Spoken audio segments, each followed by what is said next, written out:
Hello, everyone, and welcome to this session, Creating Data Management Plans with DMPTool. So my name is Justin Dela Cruz. I'm the Associate Director of the National Center for Data Services.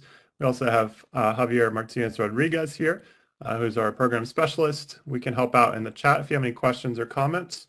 But today I wanted to introduce Jim Martin, Associate Librarian at the University of Arizona Libraries, who has taken the time to teach this session for us. Thank you so much, Jim, for this. So with that, I wanted to hand it over to Jim to talk about DMPTool. Thanks so much, Jim. Thank you, Justin, and thanks everyone for coming today. I'm going to go ahead and switch my screen to the presentation. Can everyone see the PowerPoint okay? Yep, we see the first slide just fine. Thank you. Great. So today we're going to cover creating data management plans with DMPTool. So DMPTool is a free resource that's available to anyone, and it's a great way to help people generate data management plans that vary depending on the agency they're requesting funding from. So I'll give you a little bit more about the features of the tool and how you can participate and so forth. So we'll cover just very briefly kind of the importance of why you want to create a data management plan and how it benefits overall research practices, describe what a data management plan is and some of the common components. And again, these plans can differ based on the requirements of the funding agencies that are asking for them, but there are some common elements that come into play. And then we'll do, the bulk of the presentation will be going through the DMPTool website to show you how you can create a profile, explore the templates, find help guides, and some of the customization features that are also available within DMPTool. And then we'll walk through creating a test data management plan using the DMPTool. Also, and I'll show this slide later as well, but I really want to encourage people to join the DMPTool community. It's free to join both for individuals and for organizations. So if you're at an institution where a lot of people might be working on data management plans, by becoming a member of DMPTool, or participating organization, you have access to a lot of customization features, which I'll demonstrate a little bit later. So, and again, I'll go back to this slide as well and how to get to the link for this page. So data management plans fit into the overall research data lifecycle. You can see there's a lot of different components when people are planning a research project that come into play when you're thinking about the data that's going to be generated from the research project. And a data management plan is designed to kind of help people think ahead of time about how they're going to manage their data in all these different aspects of part of the research data lifecycle. And also with sharing in mind from the very beginning. So things that can be done ahead of time to plan for, to make data sharing easier and make it easier for other people to understand the data that's going to be shared from the research project. So again, they document the whole life cycle of your data before the project begins. It's all about that planning ahead. It really helps people think about their project and what kind of data is going to be generated and planning ahead for how it's going to be shared and accessed and so forth. So details about where is it going to be stored while the research project is ongoing and when it's completed. How will people access the data? What sharing considerations might there be in terms of, is it something that might be sensitive data, for example, or can it be shared openly? What preservation plan is in place? For example, what repository is being chosen to keep the data and to share it? And reproducibility, making sure you also include information about how the data was analyzed, what all the fields mean, just that context and metadata about the data sets that are being shared as part of the research project. The good data management plan, it really helps ensure that the data is available for the long term and accessible long after the project is completed and the results have been published. And even if the results aren't published, it's still a project that you could share and share data with other people who might be interested in what you're doing or might be potential collaborators. And also your own future self, if wanting to go back to the data, having a good data management plan makes it easy to understand how that data was generated and what was done to analyze the data each step of the way. It increases the value of your research and makes it more available for use by other researchers. So the whole idea of the research transparency and making that scientific process more efficient and transparent overall. And the big one, which is why it gets a lot of attention now, is it's really essentially at this point required by all federal grant funders where a project where scientific data or other data is being generated.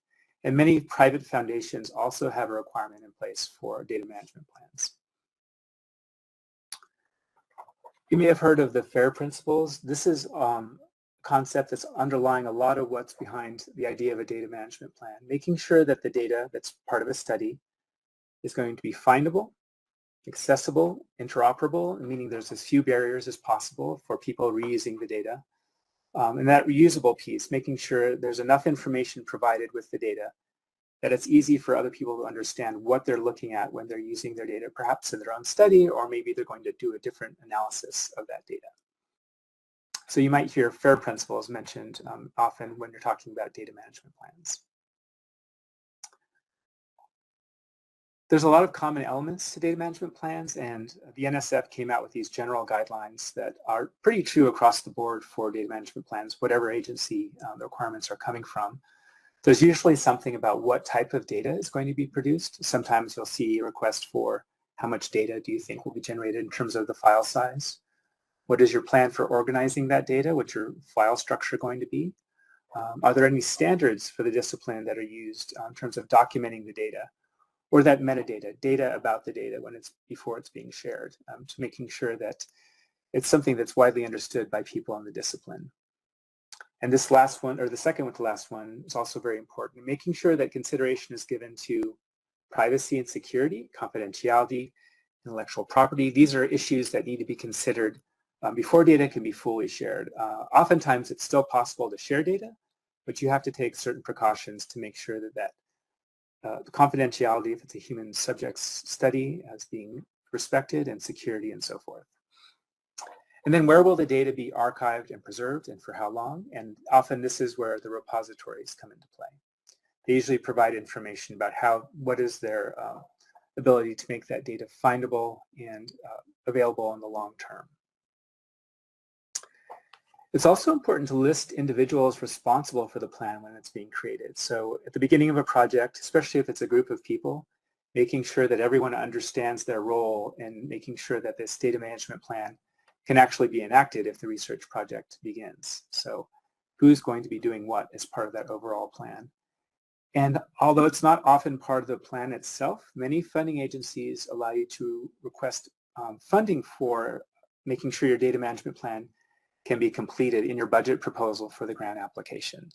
So that's another feature that comes into play when people are writing their data management plans. Sometimes you'll see a line written in there, the budget for hiring someone to manage the overall data management plan, for example. Again, these common data elements include things like data description, access and sharing, metadata, intellectual property rights is a big one. Sometimes there's considerations that need to be given there before data is shared. The ethics and privacy is a big one as well for certain disciplines, certainly. And then the format of the data, making sure that it's an open format if possible, so there's as few barriers as possible for people who may want to reuse that data. For example, using a CVS file to share your data rather than Excel is one example. And then archiving and preservation is also part of that. Storage and backup, making sure you have a good plan for how the data will be backed up during the research study. In addition to having a repository, what is the plan for storing and backing up the data while the research project is taking place?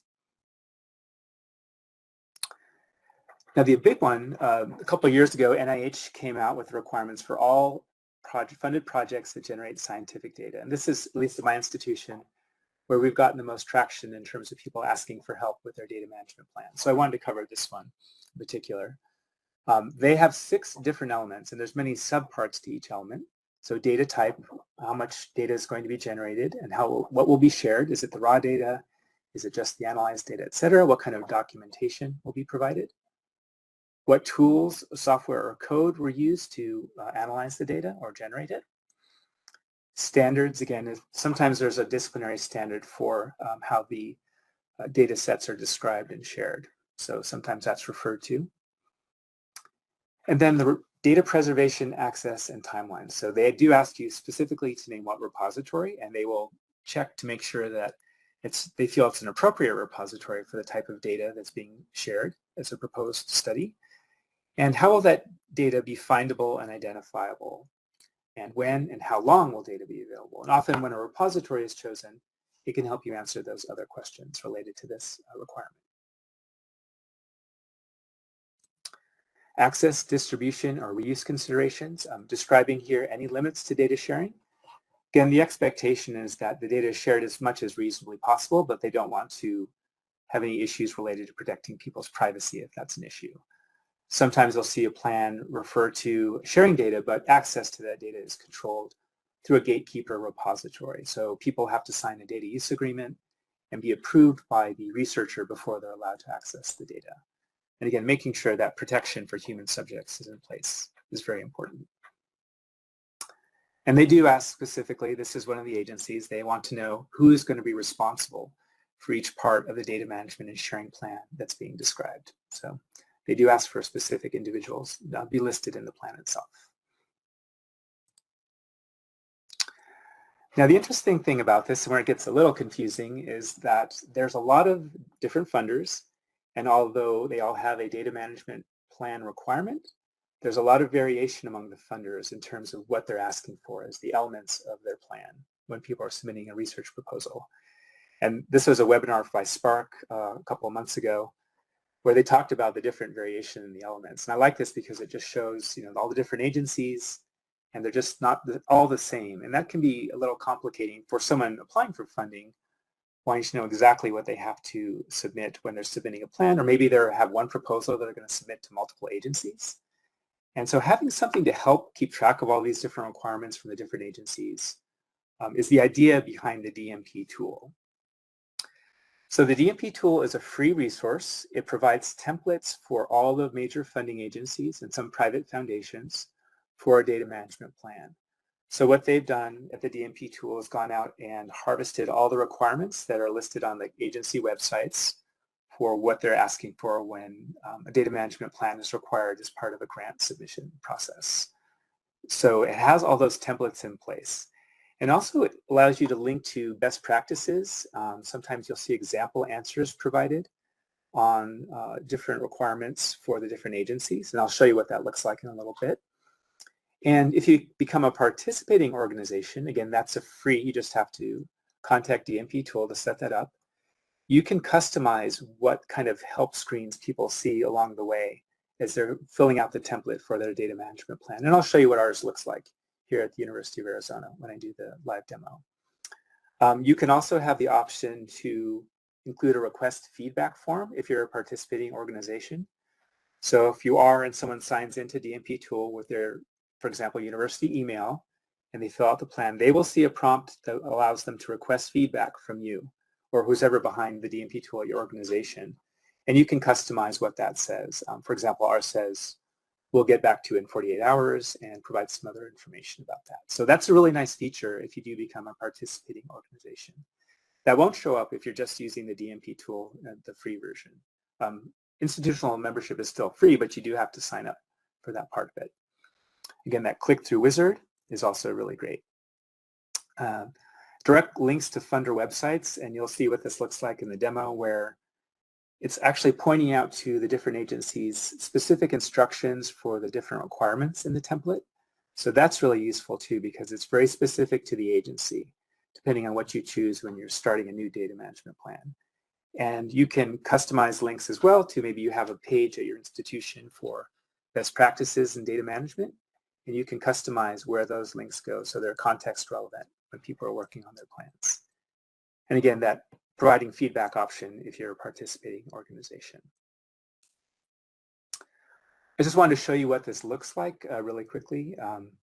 So if you're a participating member, you can see here at the U of A, we branded it. You include a little logo as part of the DMP tool. When people are using it from your institution, they'll see that if you choose to include it. And on one of the tabs, you'll see a request feedback option. And this is where we've customized information about when people are filling out their plans, they get to this tab. They can see that if they want to, we will look at their data management plan and respond to with some feedback within 48 hours. And again, you can customize this however you wish. And we've also included some information about our University of Arizona data management website, which has some more information, and a contact information for the team of us that works on data management services. So again, this is fully customizable as an institutional member. And when you do that, I wanted to show, because I get these emails, so someone's filled out a plan, created a plan. and they submit that request feedback button. This is what I'll get in my inbox. So this goes to a number of us on the team, but you can see that they tell you the name of the user from DMPTool and the name of their plan. I just did test. And if you click on that link where it says test, you have to do a few clicks once you get to that page of the DMPTool, but you'll get their data management plan that you can download as a PDF. So it's a great way to see what they're working on, and allows you to provide them with feedback. And we've had really good experiences with this in terms of it's a great way to connect with users at your institution or place of work who are working on data management plans. Some are pretty straightforward and are really great examples, and some require a little bit more back and forth. But it's a really great service to offer for those people who are interested in getting feedback on their plans. And we've learned a lot just about the research that's going on campus by participating in this feedback option. So just wanted to show you kind of what that looked like if you become an institutional member. There's a lot of customization that can be done for institutional members of the DMPTool. I won't go into all of that, but this GitHub guide provides all the details about what you can do in terms of creating templates, customizing those templates, etc. And this link is also provided at the end of the presentation if you want to go back, kind of look at what the advantages might be of being an institutional member before you decide to apply. And again, there's that Join Us. It's free again to individuals and organizations. And that website will allow you just to fill out a form, and they'll get back to you usually pretty quickly. California Digital Library is the kind of behind the DMPTool, and they help manage the institutional membership. Okay, now I want to go ahead and do a live demo of the DMPTool. Or if there are any questions while I'm setting this up, please feel free to chime in or drop them in the chat.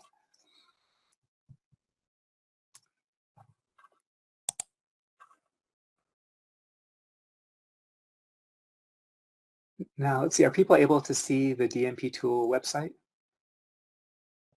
Yes, we see it with the purple waves on the background. Perfect. Okay, great. I wasn't sure necessarily how that, but it looks like it's up now. So this is the DMPTool, just dmptool.org. And again, it's freely available. You don't have to log in with your institution or anything like that necessarily. If you're new to DMPTool, just want to explore it, you can sign up and it creates an account for you. But if you're an institutional member or part of a group that's already part of DMPTool, you just log in with your institution's email address. You don't need to set up a separate account. I want to show you really quickly at the top, you can see there's public plans. And one thing that's nice about the DMPTool, oftentimes people are requesting, they want to see examples of data management plans, similar to what they're working on. And in the public plans, what people at the DMPTool have done at the different places where there are members, they've highlighted good examples. So you'll see this featured ones that come up as the default when you select a public plan. And these are chosen by the folks, in this example, at Washington University in St. Louis, who manage the DMPTool for that university as a good example. And they're kind of showing it and highlighting it. So you can rest assured these featured plans have had some vetting in terms of being things that people could look to for examples. Okay, we are seeing an internet browser tab, so. Okay, sorry about that. That's fine. So let me go ahead and, we have time here. The presentation isn't the full hour, so let me walk back a little bit. On the main DMPTool homepage, you can see there's a login. That's if you're an institutional member, you can log in with your university or place of work's email address, and you won't need a password or anything like that. But if you're new and just want to try it out, you can sign up for DMPTool to get an account. The public plans is a great feature of the DMPTool, and these are available again to anyone. Sometimes you may be working with folks or working on a DMP yourself and just want to see a good example of a data management plan that's similar to something that you're working on. And these public plans have been highlighted by the administrators at the different institutions as being kind of vetted and good examples for that particular agency.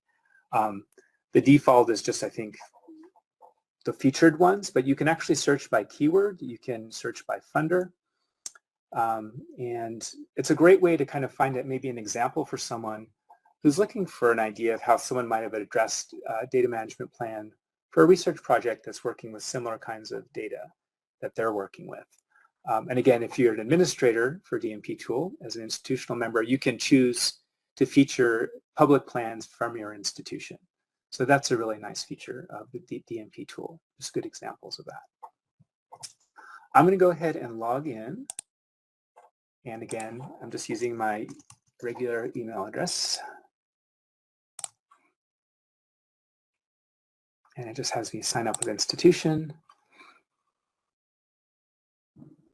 And my dashboard looks a little bit different just because I have a lot of tests and examples and things. But the main part of it here, and you can see we've customized it to include the U of A logo, U of A Data Management Home, which takes you to kind of a best practices resource we have. But this create plan is the one where allow you to start a new plan, new data management plan. And you can see here as well, by recognizing we're coming from University of Arizona login, it highlights the plans at our institution that have been made public. So people sometimes like to see what other people are working on. And again, when people are creating a data management plan, it's entirely optional to make your plan public. You can choose to do that or not. So if I go and create plan, and I'm going to do another test just so you can see what it looks like. And this is where it says select the primary funding organization. This is where you type in the acronym for the agency where you're thinking of applying for a grant. So NSF, NIH, etc. I'm going to go ahead and do NIH. You see it comes up there.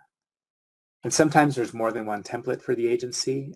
The default is the one that's usually the one that most people will use, but there are also, in this case, some pilot templates. And there's one specifically for the National Institute of Mental Health, which is a little bit different from the main NIH one.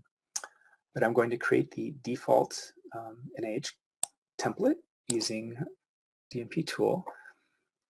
And this is where it prompts, you can see these tabs up here. There's like 6 or 7 different ones. And what it does is walks people through the different aspects of creating a data management plan. And not all parts of it are required, but it's helpful when beginning a new plan to include some of these things. So you can see the star requires you to enter at least something for your title. You can include an abstract. Research domain, if you select this, it helps other people who are browsing plans. If you're planning to make yours public, it makes it easier to find by other people who might be looking for plans in their discipline, for example. You include institutional information, funding status, the grant, etc. And collaborators as well. So you can invite other people to work on a plan with you.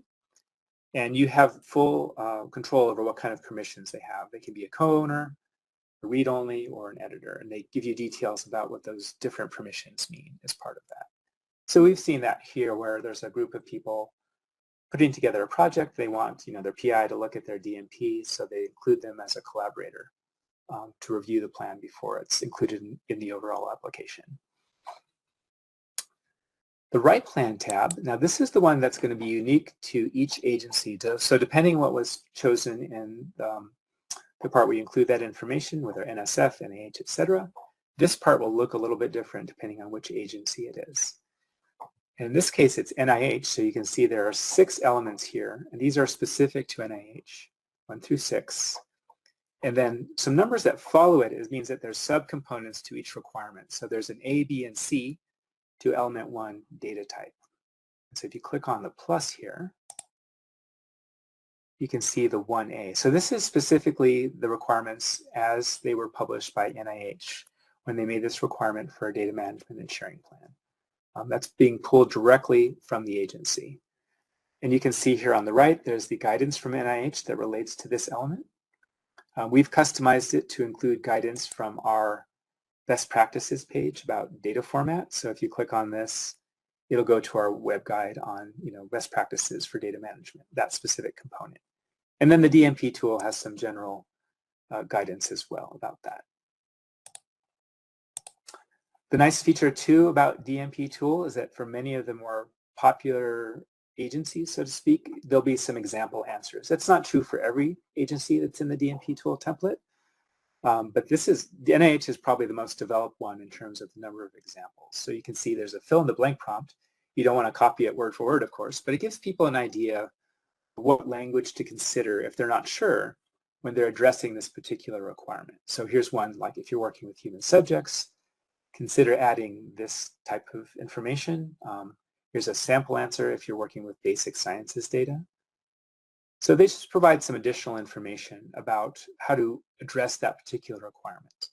And as you're working on it and you're typing stuff in, you can save it as you go along. You can go and leave DMPTool and come back to it if you wanted to. So you just click on save and it remembers that you worked on that particular piece. And as you scroll down, you can see there's 1B, so that's the second element. There's another example answer for how to address this particular requirement. So based on, fill in the blank considerations, etc. And if you're working with human data, consider including this additional information. So those kind of details have been worked out by the folks at DMPTool. Sometimes there's a group of people who are part of the participating organizations who get together to work on a project like this. So when NIH came out with the requirements a couple years ago, there was a group that kind of got together and populated the DMPTool template for NIH and provided these ideas for example answers. So that's a great way to participate in the community too if you become part of the institutional membership. And then there's 1C, etc. with more fill in the blank answers or prompts, not answers. And then you just click on the plus, and as you go through it, it'll remember if you've addressed which elements. So I've put something in A, so put a 1 there instead of 0, but I've got 2 more to go. And then it just repeats this kind of template process for each element that's required from that particular agency. So element 2, there's only 1 piece, but again, they provide the specific language of the requirement. There's an example answer, and there's some additional guidance on the side related to this particular element.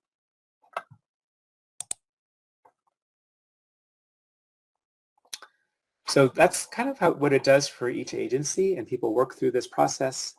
And then there's a research outputs tabs, which is next once they've completed the elements. This is optional, but it allows people to kind of keep track of, and again, it's all about the planning, what kind of data sets are going to be generated from this project.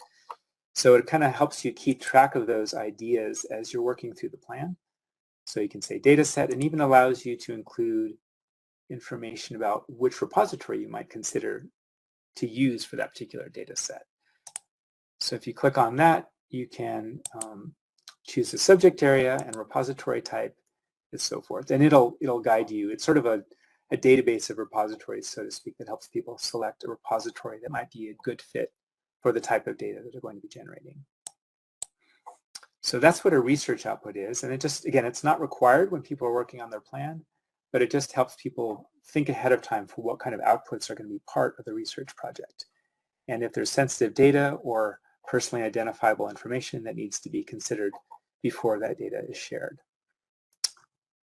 And also provides information on what kind of license, so what people can do with the data that's being shared, and they provide some additional guidance on that. So there's some guidance about what license you might want to choose when you're sharing a data set. And again, it's all about that planning ahead feature. This is a request feedback tab that I showed earlier. Again, if you're just logging into the DMPTool, the free version, not affiliated with a particular institution, you won't see this tab.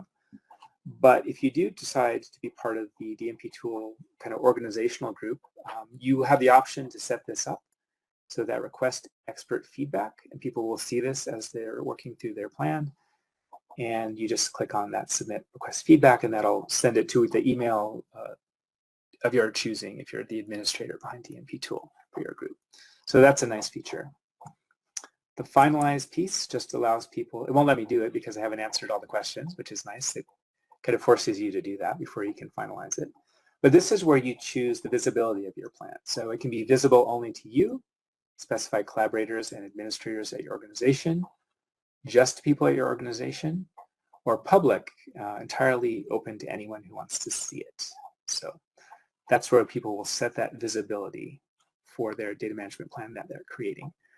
And you can also register for a DMP ID, which is a kind of a stable long-term URL for the data management plan, and it will allow you to link your plan. So for people who use ORCID, the Scholarly Research Identifier, and have other project outputs from the project itself, it helps kind of provide that seamless connection between the data management plan and those data sets and articles and other things that are going to be shared once the project is completed. So I know a number of people have taken advantage of that, which is a nice feature. But again, you have to have answered a certain, completed a certain number of tasks with your data management plan before you can register for a DMP ID. And then download, once people are ready and they want to include it in their overall application, you can choose the format of the plan, however you want to do that, and then even the size, etc., and then download it. And most people will take this and incorporate it into their overall application for the grant. So that's how we get to the formatting for the plan itself.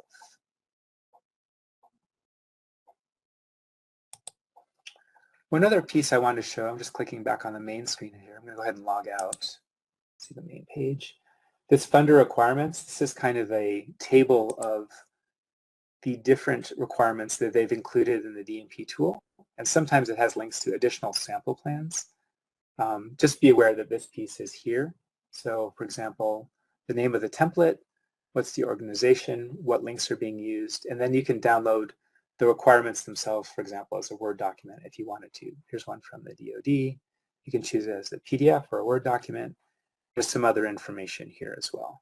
So this is kind of describing what templates are in the overall data management plan DMP tool. And on the about, there's just more information about, again, that institutional membership. There's a good FAQ. If you want to promote the DMP tool in your organization, there's some DMP tool logos you can use. And the FAQ is a good one to look through if you're new to the DMP tool. It just provides some really good information about, just give you a sense of how the DMP tool could be used and some other questions that people have had about it. And this for researchers is a nice one too. It's kind of a good guide for people who are thinking about using it for their research project. I kind of helped to use this when I'm presenting for a department, for example, on my campus, about how to use DMP tool or for a class. Has some good information in there about that. And let's see here. On the Learn More, this just provides some additional background about the DMP tool, where it started, and again, how to participate if you're interested in being part of the DMP tool community. Okay, so that was the live demo of the DMP tool. It's a really great resource. Definitely encourage you to kind of play around with it if you haven't used it before. Does anyone have any questions about the DMP tool demo part? So I've included in the presentation also kind of these links that I've referred to during the presentation itself. So just the DMP tool website, the FAQ, the piece about institutional membership, and then that administrator guide that's in GitHub to give you an idea of how there's a lot of customizable features within DMP tool. You can even customize the specific templates that are in there by default if you wanted to do something a little specific related to the work that's being done at your institution. You have that option. So it has a really good guide to give you a full sense of the different things you can customize DMP tool with if you decide to go that route. And that concludes the presentation. Thanks so much for your attention, and I'm happy to answer any questions people might have. Thanks so much. Are there any questions? Feel free to put them into the chat. Have you noticed any common questions or concerns during feedback requests? Yeah, that's a really good question. I think one of the things that we've noticed is that people have need a little bit of help choosing a repository. That's not something that's always as straightforward as it might seem sometimes. And so that's an area where we provided a fair amount of guidance, and also related to some of the sensitive data that might be they want to share, but in a way that still protects the confidentiality of the human subjects. And that's where we work with the folks here at the Human Subjects Protection Program or the Institutional Review Board to make sure that we're protecting that adequately while sharing, what they can as far as the data sets go. And you probably see the other questions, but I'll read them out loud just for everyone. A question about how many researchers do you think at your institution are relying on library support for data management plans and for data sharing questions versus do you have a feeling that a lot of them are doing this on their own, or do you even know?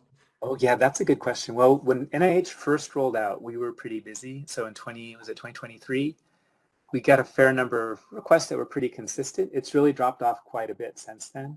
We do get the occasional one, but it's really not as much. I think maybe we get one or two every few months.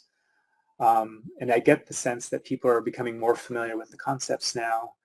Data management plans are also being sent to our institutional review board, so the folks there also see them and provide feedback. So that's another route where people are getting additional information about their plan before they submit it for the grant.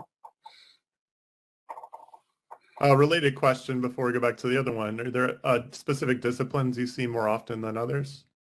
I think for us, it's been the life sciences and health sciences. With NIH is by far the data management plans that we see the most often. Occasionally we get one maybe that's NSF or DOE, but by far I'd say like 90% are for the NIH DMP requirements.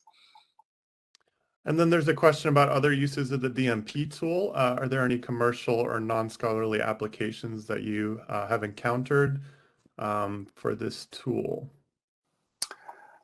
It's a good idea, even if it's not, part of a grant application. A data management plan can really provide you with a good way to plan ahead a research project so that everyone's on the same page, especially if it's a project that may be handed off to another group down the road. It really it sets the stage for being able to share that project and all the information that came from it, the data. And people can understand what they're looking at.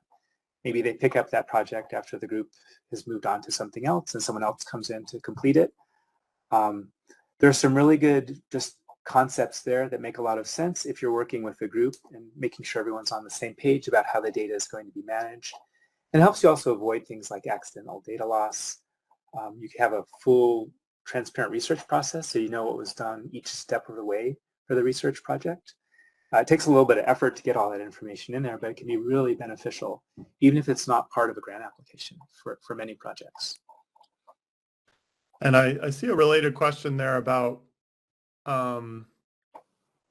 when this process happens, so setting up a data management plan while you're in the process of like creating a project.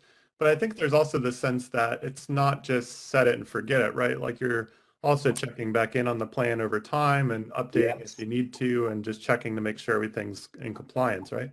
Definitely. The challenging part about creating a data management plan is that this is all before the research project starts, ideally, but things change. The project concept might have to shift a little bit or something else happens. And if the grant's awarded, the project begins and the plans shift a little bit, you do have to amend those plans. They have to be approved by the agency. So for example, with NIH, you can make changes to your plan if your research project shifts in a way that you need to address that in the data management plan, but that plan has to go back in and be approved by NIH staff if those changes are made. And it varies a little bit from agency to agency. I don't think others may be quite as strict as NIH, but you can change it, but it just has to be approved by the funding agency. All right. Well, that addresses the other question in the chat. You can make changes as needed and submit for approval.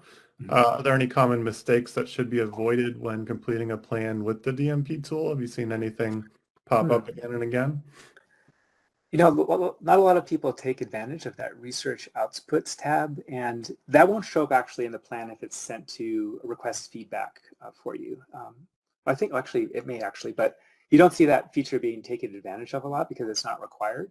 It's not really a mistake, but it's kind of something I wish people would kind of work on when they're doing their DMP, because it does help them kind of take into consideration, exactly what's going to be generated as part of this project. All right. Is your DMP tool team made up of the same people as your IR's management team? Yeah, we share duties. We have a couple of people who are behind the ReData or research data repository. And we kind of share duties as far as the data management plans when they're coming in. Again, it hasn't been a whole lot through this. So I've been doing most of them as come in because I just have more availability as far as working on these. But yeah, we share the duties if it becomes a bunch come in at once, definitely.